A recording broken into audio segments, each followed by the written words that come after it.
ঘাঁটি হিসেবে পরিচিত জামালপুরে রাজনীতির চিত্র গত বছরের 5ই আগস্টের ছাত্র জনতার অভ্যুত্থানের পর থেকেই বদলে গেছে। বর্তমানে আওয়ামী লীগের সংসদ সদস্য সহ বেশিরভাগ নেতা রয়েছেন আত্মগোপনে। একসময় সরব থাকা জেলা আওয়ামী লীগের কার্যালয়েরও এখন কোনো অস্তিত্ব নেই।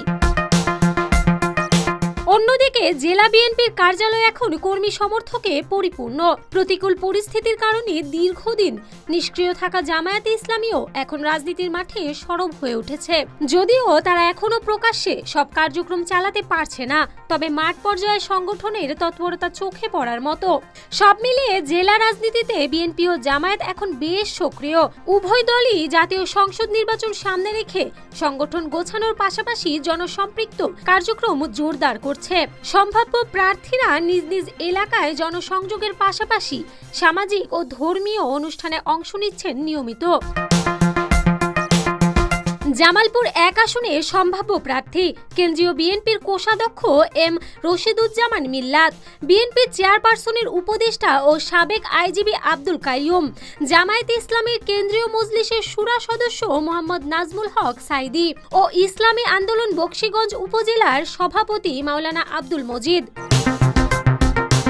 জামালপুর 2 আসনের সম্ভাব্য প্রার্থী বিএনপি চেয়ারপারসনের উপদেষ্টা ও সাবেক মন্ত্রী পরিষদ সচিব এস.এম. আব্দুল হালিম ও ইসলামপুর উপজেলা বিএনপির সভাপতি সুলতান মাহমুদ, জামায়াতে ইসলামীর কেন্দ্রীয় কমিটির সাংগঠনিক সেক্রেটারি মোহাম্মদ সামিউল হক ফারুকি, জাতীয় পার্টির প্রেসিডিয়াম সদস্য মোস্তফা আল মাহমুদ ও ইসলামী আন্দোলনের জামালপুর জেলা শাখার সাধারণ সম্পাদক সুলতান মাহমুদ।